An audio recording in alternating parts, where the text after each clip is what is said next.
Hello learners, welcome to our channel एडविश Pawan. I hope आप लोग सभी को अच्छे होंगे। आज हम लोग एक बहुत ही इंपॉर्टेंट टॉपिक क्लास 10 का लेकर उपस्थित हुए हैं और ये टॉपिक है Jharkhand council of educational research and training Ranchi की ओर से जारी किया गया second terminal exam session 2021 to 22 model question paper set 1। इससे पहले भी सेट 1 से रिलेटेड हमने पैराग्राफ अपलोड किए हुए हैं, आप लोग उन वीडियोस को भी ज़रूर देख लीजिएगा। और आज का हमारा टॉपिक है क्लास 10 से रिलेटेड जो क्वेश्चन नंबर 17 है, give a character sketch of Ausable. ये देखिएगा आप लोगों का सेक्शन 5 आंसर एनी 2, यानी क्वेश्चन नंबर 16, 17, 18, 19 इन चारों क्वेश्चंस में किन्हीं दो क्वेश्चंस के आप लोगों को उत्तर देने हैं, लेकिन हमें प्रैक्टिस चारों क्वेश्चंस के करेंगे। तो फ्यूचर के वीडियोस में 16, 18, 19 क्वेश्चंस को भी अपलोड किया जाएगा। फिलहाल आज के लिए क्वेश्चन नंबर 17, ठीक है, ध्यान दीजिएगा। Question number 17 that is give a character sketch of Ausable, ठीक है, यानी औसाबेल का चरित्र चित्रण करना है, चरित्र का वर्णन करना है। वो कैसा दिखता है, उसकी गतिविधियाँ कैसी है, वो कैसे कार्य करता है, वगैरह वगैरह, या स्टोरी में जो भी उसके बारे में बतलाया गया है, ठीक है। तो आइए हम लोग इसका प्रैक्टिस करते हैं। क्वेश्चन नंबर 17, ठीक है, model question set 1 second term exam, question number 17, give a character sketch of Ausable. सबसे पहले तो आप लोगों को ये जानना पड़ेगा किसी भी क्वेश्चन का आंसर बनाने के लिए कि आखिर वो किस चैप्टर का है, किस बुक का है, मतलब क्या रिलेशन है, ऐसा करके। इससे क्या होगा कि आप लोग उसका आंसर को मतलब अप्रोप्रिएटली मतलब जवाब दे सकते हैं, ठीक है। तो ये जो क्वेश्चन है give a character sketch of Ausable, ये आप लोगों का जो सप्लीमेंट्री बुक है फुटप्रिंट्स विदाउट फीट, ठीक है, उससे लिया गया है, उसका चैप्टर नंबर 3, ठीक है।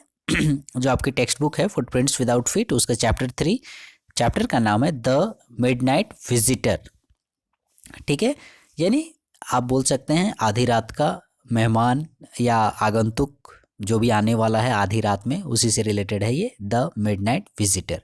So let's start the answer. Answer को हम लोग शुरू करते हैं। हमने क्या करना है, कैरेक्टर स्केच ऑफ औसाबेल, ठीक है। Ausable was a determined secret agent, ठीक है। औसाबेल जो है वो क्या है, एक्चुअली में वो एक सीक्रेट एजेंट है, ठीक है। जो आपने देखा होगा मूवीज़ वगैरह में, या जो जासूसी धारावाहिक सीरियल्स वगैरह होते हैं या मूवीज़ वगैरह होती है, उसमें सीक्रेट एजेंट का बहुत ही रोल रहता है। या फिर आपने जेम्स बॉन्ड का तो नाम सुना ही होगा, ठीक है। तो जैसे जेम्स बॉन्ड एक सीक्रेट एजेंट थे जो एजेंसी के लिए या किसी कंट्री के लिए कार्य करते हैं, वो हमेशा मिशन पर रहते हैं, कुछ ऐसा। तो उसी प्रकार से औसाबेल भी जो है वो एक सीक्रेट एजेंट है, ठीक है, ठीक है, सीक्रेट एजेंट है। But he did not look like that, लेकिन सीक्रेट एजेंट तो है, लेकिन सीक्रेट एजेंट जैसा वो दिखता नहीं था, ठीक है। तो दिखता नहीं था तो फिर कैसा दिखता था? जनरली क्या होता है, ये ऐसा बोला जा रहा है क्योंकि सीक्रेट एजेंट की पर्सनैलिटी जो है वो देखोगे बहुत बढ़िया रहती है, एकदम सूट बूट पहना हुआ है, चश्मा गॉगल्स वगैरह लगाया हुआ है, हैट वगैरह पहना हुआ है, एकदम सफारी सूट, फिर शूज़ वगैरह उसी प्रकार से बाइक या फिर कार वगैरह का यूज़ करता है सीक्रेट एजेंट का, मतलब अलग ही एक स्टाइल होता है, ठीक है। तो इसीलिए ऐसा बोल रहा है। लेकिन यहाँ औसाबेल के विषय में बोला जा रहा है कि औसाबेल बिल्कुल भी वैसा नहीं दिखता, but he did not look like that, ठीक है। एक मतलब उसको देख के कोई भी नहीं बोलेगा कि वो एक सीक्रेट एजेंट है, इसीलिए ऐसा बोला जा रहा है। He was dedicated to his work. दूसरी इंपॉर्टेंट बात कि वो अपने कार्य के प्रति बड़ा समर्पित था, ठीक है, अपने कार्य को बहुत अच्छे से निर्वाह करता था, जो भी उसे कार्य दिया जाता था उसको बखूबी वो अंजाम तक ले जाता था। Then he was agile in action even though he was a very fat man, ठीक है। हमने कहा ना कि वो जासूस की तरह नहीं दिखता है, तो एक्चुअली वो दिखता कैसे है, वो वेरी फैट मैन, ठीक है, मतलब सेठ साहूकार लोग कैसे होते हैं, बड़ा सा तोंद रहता है एकदम, तो उसी प्रकार से वो एक मोटा ताजा एकदम आदमी था, उस प्रकार से ही वॉज एजाइल इन एक्शन, ठीक है। मोटा है लेकिन ऐसा नहीं कि उसके एक्शन में फुर्ती नहीं है, एजाइल इन एक्शन बोलता है, ठीक है।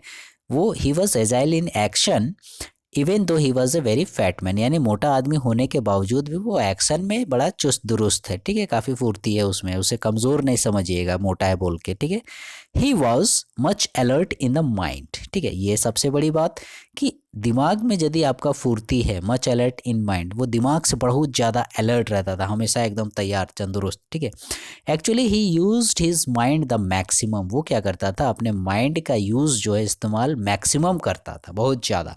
हम लोग क्या होते हैं, देखिएगा कोई भी परेशानी आ गई तो हम लोग थक जाते हैं, हिम्मत हार जाते हैं, अरे जाओ जो होगा देख लेंगे, ऐसा बाद में, ऐसा करके करते हैं। लेकिन औसाबेल के केस में ऐसी बात नहीं थी। ठीक है, वो हिम्मत नहीं हारता था और हमेशा वो अपने माइंड का मैक्सिमम यूज़ करने की कोशिश करता था, इसीलिए ऐसा बोल रहा है। ठीक है, क्या था स्टोरी में, अब थोड़ा स्टोरी की बात कर ली जाए। He had an important paper on missiles. उसके पास मिसाइल से रिलेटेड इम्पॉर्टेंट डॉक्यूमेंट थे जो कि देश की रक्षा से रिलेटेड होते हैं, गवर्नमेंट से रिलेटेड होती है, वैसे कुछ इम्पॉर्टेंट कागजात थे उसका, इम्पॉर्टेंट मिसाइल से रिलेटेड। आप लोग जानते हैं मिसाइल कितना, मतलब मिसाइल से रिलेटेड दस्तावेज कितने महत्वपूर्ण होते हैं, मतलब किसी भी देश के लिए वो काफ़ी खतरे वाली बात हो जाती है। तो उसके पास ये सी मिसाइल से रिलेटेड पेपर्स थे। तो उन्हीं पेपर्स को लेने के लिए मैक्स एंटर्स हिज रूम। ये एक तरह से मैक्स जो है, ये घुसपैठिया समझ लीजिए, चोर डाकू समझ लीजिए, जो समझना है। ठीक है, उस प्रकार का ये आदमी था मैक्स। तो मैक्स क्या करता है, उसके कमरे में प्रवेश करता है। किसके कमरे में, औसाबेल के कमरे में प्रवेश करता है। ठीक है, कैसे, with an automatic pistol to take that paper. ठीक है, वो एक, उसके हाथों में एक ऑटोमेटिक पिस्टल थी जिसको लेकर वो औसाबेल के कमरे में प्रवेश करता है ताकि उससे वो इम्पॉर्टेंट पेपर, कौन से पेपर, मिसाइल से रिलेटेड पेपर। ठीक है, मिसाइल से रिलेटेड पेपर को वो ले सके। ठीक है, come to the next page. Being calm and cool headed by nature, he did not loss his presence of mind when he found Max in his room with a revolver. Actually क्या होता है, हमारे सामने कोई यदि revolver लेके खड़ा हो, हमारे सिर पर बंदूक ताने रहे, तो देखिएगा हम लोग का सिट्टी पिट्टी गुम हो जाता है। कुछ लोग तो वहीं मतलब पसीना पसीना हो जाएगा कि क्या करेंगे, और चुपचाप हाथ खड़ा कर देगा, लो भैया पेपर लेना है ले जाओ, पैसा रुपया जो लेना है ले जाओ, लेकिन मेरा हमको छोड़ दो भाई, जान रहेगी तो बहुत कुछ होगा। ठीक है, बोलते हैं ना वो कहावत है, जान रही तो लाखों पाए, उसी प्रकार से। तो लेकिन यहाँ औसाबेल के केस में क्या, हमने पहले ही बता दिया है कि वो एकदम बहुत ही मतलब अपने माइंड का मैक्सिमम यूज़ करता है। तो यहाँ देखिए वो कैसे मैक्सिमम यूज़ करता है। बीइंग काम एंड कूल, मतलब एकदम शांत स्वभाव का, मतलब जैसे कुछ हुआ ही नहीं, उस पर कुछ फर्क ही नहीं पड़ा। ठीक है, एकदम शांत स्वभाव, वैसा हेडेड बाय नेचर, वैसा उसका नेचर है, मतलब देखने से वो हताश निराश नहीं लगेगा। ही did not loss his presence of mind, और वैसे सिचुएशन में भी जब उसके सिर पर बंदूक ताने हुए है, उसने क्या किया, अपना प्रेजेंस ऑफ माइंड नहीं खोया। कब, when he found Max in his room with a revolver, जब उसने मैक्स को अपने कमरे में पाया रिवॉल्वर ताने हुए, फिर भी उसने देखिए अपना प्रेजेंस ऑफ माइंड नहीं खोया। वो क्या करता है, देखिए कितना चतुराई से इसका समाधान निकालता है। He cooked up a false story of a balcony existing under the window just to befall the intruder.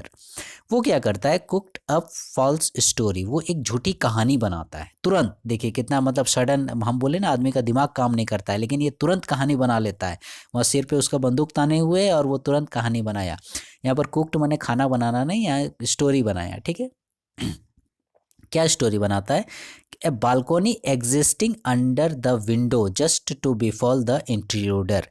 वहीं पर उसके बगल में एक खिड़की थी। ठीक है, तो उसी से रिलेटेड वो एक कहानी बनाता है कि वहाँ पर उसके बगल में एक बालकोनी है, उस खिड़की के बगल में, किस लिए, just to befool the intruder, कि जिससे कि वो जो इंट्रूडर, यहाँ पर इंट्रूडर जो है वो हमारा मैक्स है। ठीक है, तो मैक्स को ताकि वो गिरा सके, उसको धोखा दे सके, उसको चीट कर सके, ऐसा करके तुरंत। He tells that he would ask the hotel to close the balcony. वो ऐसा बोलता है कि उसने कितनी बार होटल वालों से कहा, आस्क द होटल, ठीक है, होटल वालों से कहा, कितनी, मतलब मैनेजर से बोलिए, होटल वाला कहने का मतलब कि इस बालकोनी को क्लोज कर दिया जाए। क्यों क्लोज कर दिया जाए, people enter his door through this balcony, क्योंकि लोग जो हैं अक्सर इस बालकोनी के थ्रू उसके दरवाजे में यानी उसके कमरे में प्रवेश कर जाते हैं, ऐसा करके वो बोलता है। ठीक है, कहने का मतलब वो बंदूक ताने हुए खड़ा है मैक्स, और वो उसी समय बोलता है कि अरे कितनी बार हम बोले ये जो खिड़की है इसको बंद करने के लिए, यहाँ से बाहर के दूसरे आदमी लोग जो है बालकोनी से, रास्ते से जो है मेरे कमरे में प्रवेश कर जाते हैं, ऐसा करके मतलब उसको विश्वास दिलाने के लिए कि वहाँ पर कोई बालकोनी है खिड़की के मतलब नीचे। लेकिन एक्चुअली में क्या था, but there is no such balcony, लेकिन वैसी कोई बालकोनी वहाँ पर थी ही नहीं। वो सिर्फ अपने एक, हमने बताया ना, कुक टप पे फॉल्स स्टोरी, झूठी कहानी बनाता है। Instantly they heard a knock at the door, तभी उन्होंने क्या देखा कि दरवाजे पर ठक ठक की आवाज़ सुनाई देती है, मतलब कोई आता है, दरवाज़ा खोलने का रिक्वेस्ट करता है। Ausable remarked that the police had come to check on him and to provide him security. यहाँ भी देखिए ऑसबेल का प्रेजेंस ऑफ माइंड, हम प्रेजेंस ऑफ माइंड की उसकी बात करें, क्योंकि सारा सीक्रेट एजेंट लोग का जो काम ही है वो सारा दिमागी काम रहता है। तो पहले तो एक उसने झूठी कहानी बनाई ही कि यहाँ पर एक बालकोनी है खिड़की के बगल में, वहाँ से लोग घुस जाते हैं ऐसा करके। अब फिर क्या बना रहा है, जब उसका मतलब दरवाजे में जैसे ही ठक ठक की आवाज़ सुनाई हुई, ठीक है, नॉक एट द डोर, तो वो तुरंत क्या कहानी बनाया कि पुलिस आ गई है, had come to check on him, ठीक है, उसको उसकी देख रेख के लिए, and to provide him security, और उसे सुरक्षा प्रदान करने के लिए जो है पुलिस आई हुई है दरवाजे पर, ऐसा करके मतलब ये फिर झूठ बोलता है। एक्चुअली में वो पता नहीं कौन था, ठीक है, बाद में आपको लोगों को पता चलेगा, वो होटल का ही कोई सदस्य था, जो कि कुछ माने वेटर आप लोग समझ लीजिए, जो कुछ लेकर आया था, चाय कॉफ़ी या कुछ ऑर्डर वगैरह कुछ ऐसा करके। लेकिन औसाबिल ने देखिए कैसा दिमाग लगाया, वो क्या बोला कि जैसे ही ठक ठक की आवाज़ सुनी, इधर से तो दिखाई नहीं दे रहा है कि भाई दरवाज़ा ठकठका कौन रहा है, तो वो बोलता है कि पुलिस आई हुई है। ठीक है, किस लिए आई हुई है, क्योंकि उसके पास इंपॉर्टेंट पेपर्स हैं और उसे सुरक्षा प्रदान ऐसे भी की जाती है। तो दिमाग देखिए उसने कैसा लगाया कि उसकी सुरक्षा के लिए पुलिस आई हुई है, जबकि वहाँ पर पुलिस नहीं थी। ठीक है, वो होटल का कोई था। ये भी उसकी एक झूठी चाल थी। एक तो यहाँ पर इसने ये झूठी कहानी बनाई कि बालकोनी, और दूसरा बताया कि पुलिस है ठकठकाने पर। फिर क्या हुआ, getting nervous max rush towards the window. तब दरवाजे से तो भाग नहीं सकता है, क्योंकि दरवाजे पर कौन खड़ी है, पुलिस खड़ी है। तो वो क्या करेगा, वो खिड़की के अलावा उसके पास कोई ऑप्शन नहीं था, तुरंत एकदम दौड़ कर जाता है और खिड़की के उधर से, मतलब बचेंगे बोल के, उधर बालकोनी के सारे भाग जाएंगे ऐसा बोल के वो कूद जाता है। कूदता तो है, लेकिन he dropped to the balcony and fell down dead. Balcony से वो बेचारा नीचे गिर जाता है और नीचे गिर कर मर जाता है। ठीक है, उसकी मृत्यु हो जाती है। तो इस प्रकार से हम लोग देखते हैं कि मतलब कैसे वो प्रेजेंस ऑफ माइंड का हम लोग यहाँ पर देखें, कैसे उसने प्रेजेंस ऑफ माइंड का इस्तेमाल किया, और मतलब बिना लड़ाई झगड़ा किए, बिना हथियार के मतलब हेल्प से उसने जो मैक्स था, मैंने अपराधी ही बोलिए, एक अपराधी को कैसे उसने पराजित कर दिया। ठीक है, झूठी कहानी बनाकर अपने प्रेजेंस ऑफ माइंड से, अपने दिमाग का यूज़ करके। ठीक है, और इस प्रकार से हम लोग बोल सकते हैं कि औसाबेल वॉज पेशेंस, उसके पास काफ़ी ज़्यादा पेशेंस था, मतलब धैर्य शक्ति जिसको बोलते हैं। ठीक है, फिर बोलता है फियरलेस, निडर, एकदम निडर था, बंदूक तान के खड़ा है लेकिन चुपचाप है। कोरेजियस, बहादुर। रेडिविटेड, रेडिविटेड कहने का मतलब तुरंत जिसका बुद्धि काम कर जाए, मतलब तुरंत समस्या आई, तुरंत एकदम कुछ उसने उसका समाधान निकाल लिया। एंड रिसोर्सफुल, रिसोर्सफुल कहने का मतलब कि आपके आसपास के जो सीमित संसाधन हैं उसी का उपयोग करके आप अपना काम निकाल लो। ठीक है, तो ऐसा करके, तो ये था आप लोगों का important long question and answer, जो कि आप लोगों का चैप्टर है द मिडनाइट विजिटर से रिलेटेड, और कैरेक्टर स्केच हमने देखा औसाबेल का। ठीक है, आई होप आप लोगों को ये कैरेक्टर स्केच जो है औसाबेल का पसंद आया होगा। फ्यूचर में हम लोग इसके, मैंने बताया जो नेक्स्ट क्वेश्चंस हैं 16, 18 और 19 के भी आंसर्स अपलोड किए जाएंगे, आप लोग हमारे चैनल के साथ बने हुए रहेगा। So learners, for the next video please stay connected with our channel advice Pawan, and please like share subscribe our channel. Okay, thank you.